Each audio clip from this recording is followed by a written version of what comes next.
Well, thank you, Madam Deputy Speaker. Australia may have once ridden on the sheep's back, but our wealth and lifestyle is now delivered in the back of a dump truck through hard work and investment in the resource sector. We're a lucky country and a wealthy country, but we didn't get here by making soybean sandwiches. We got here by playing to our strengths and using the resources that we have. In the North Queensland town of Bowen, families are doing it tough through lack of industry, lack of jobs and lack of opportunities. The one light at the end of the tunnel has been the proposed expansion of the nearby Abbot Point coal terminal. That proposal now depends on a decision from the Environment Minister, a decision being hijacked by the extreme Greens who aim to close not just the ports but all mining in this country. Now, I've always been a strong supporter of this development because it's vital for the Australian economy and desperately important for the people of Bowen, North Queensland. But my initial preference was that the dredged material was to be disposed of on land. This preference was supported through consultation with the fishing and diving industry. However, it's been found out if the developers were forced to dispose of the dredged material on land, the project would be killed off, which would make the extreme Greens very happy. The extreme Greens, in their attempt to close down the port and mining altogether, have used local fishermen as pawns in their political game, but the plan backfired. Through further consultation with the fishing industry, the diving industry and developers, an agreeable alternative marine proposal has been identified. So the Greens now switch their attack by calling in overseas reinforcements, someone who shares their goal of shutting down Australian resource exports. They now employ the UNESCO World Heritage Committee's threat of listing the Great Barrier Reef as in danger to further their cause. And who is this unelected body anyway? There are 21 states who are a party to the current World Heritage Committee, and Australia is not one of them. However, our major resource export competitors are very well represented on that committee.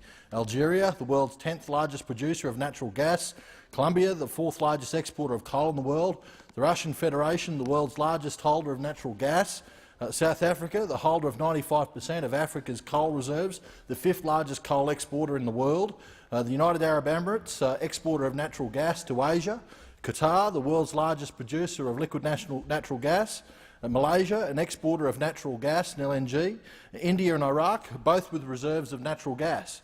It's hard to imagine there not being a conflict of interest when a committee of those countries are helping to shut down Australian resource exports. Another member of the committee is Senegal, which has no coral reefs at all, and other members, Mexico, Thailand, Cambodia, South Africa, Colombia and the United Arab Emirates, have all badly abused reefs of their own. None of the committee members have any real expertise about reefs, but are happy to use our reef, the Great Barrier Reef, as a reason to shut down our coal industry. In fact, member nations passing judgment on our reef include Colombia, Ethiopia, Iraq, Mali, Senegal and Serbia.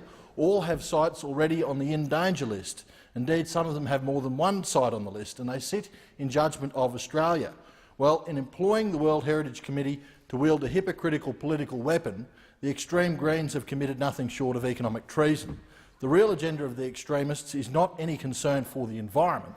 They merely use the environment as a reason to shut down industry, to destroy jobs, to prevent wealth creation and to dismantle democracy. Now, Dave Naybauer, a member of the Bowen-Collinsville Enterprise Group, wrote to me yesterday very concerned about the radical campaign that the extreme Greens are waging against the resource sector. And he said these environmental groups involved are not interested in ensuring acceptable environmental outcomes are achieved as the industry develops. They have a specific goal of shutting down our industry in total. More alarmingly, he points to where this campaign may lead next. He says once the Green groups have shut down mining, they will come after the next industry, sugar, horticulture or fishing again.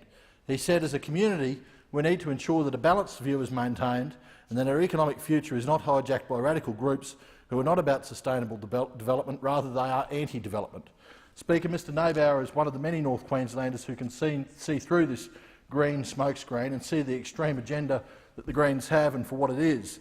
And I implore the Federal Environment Minister to actually do the same and approve the Abbot Point expansion for the sake of the township of Bowen, for the sake of our resources sector and for the sake of the Australian economy. And I also have here a document which is a petition not in accordance with the rules, so I seek leave to table this document of 1,550 signatures in support of the Abbot Point coal terminal expansion, and there are many more that are coming into my office.